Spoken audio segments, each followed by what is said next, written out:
BNP মানবে মানবে, বিএনপির বাপেরাও মানবে। বাস্তবতা হচ্ছে স্বৈরাচারের পতন হয়েছে, কিন্তু ইনসাফ কায়েম হয় নাই। বাস্তবতা হচ্ছে এক জালিম গিয়েছে, আরেক জালিম মসনদে এসে বসেছে। কথাবার্তা পরিষ্কার, জুলাই যোদ্ধাদের প্রকৃত সম্মান দিতে হবে, শহীদ পরিবারদের প্রকৃত সম্মান দিতে হবে, গণহত্যাকারী ফ্যাসিস্ট শেখ হাসিনা এবং সন্ত্রাসী সংগঠন আওয়ামী লীগের বিচার করতে হবে এবং সব কথার শেষ কথা, শহীদি ঋণ শোধ করার জন্য গণভোটের গণরায়ের আলোকে জুলাই সনদ বাস্তবায়ন করতে হবে। এর কোনো বিকল্প আমাদের হাতে নাই।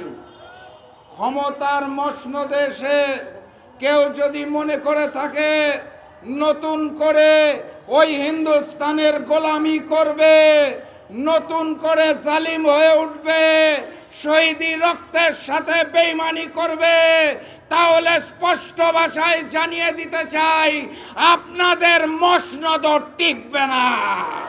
আপনারা জানেন এক প্রজাতির প্রাণী আছে, পশু, যারা পানি খায়, খাওয়ার আগে পানিটাকে একটু ঘোলা করে নেয়, জানেন তো নাকি? বিএনপি হচ্ছে সেই প্রকৃতির রাজনৈতিক দল যারা পানি খাওয়ার আগে পানিটাকে একটু ঘোলা করে নিতে পছন্দ করে। তত্ত্বাবধায়ক সরকারের আন্দোলন মনে আছে?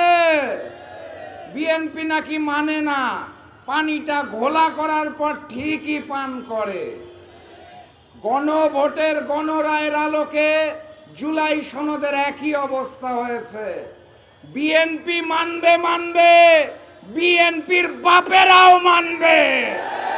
পানি ঘোলা করে খাবেন নাকি শুদ্ধ করে খাবেন সেটা আপনাদের ব্যাপার। বাংলার মাটিতে গণভোটের গণরায়ের আলোকে জুলাই সনদ বাস্তবায়ন না করে 11 দল ঘরে ফিরবে না ইনশাআল্লাহ। প্রস্তুত আছেন? বিপ্লব অনিবার্য।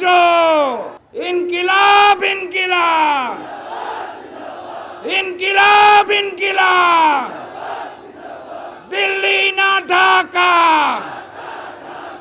গোলামি না আজাদি, নারায়ে তাকবীর। দেখা হবে বিপ্লবে, দেখা হবে বিজয়ে।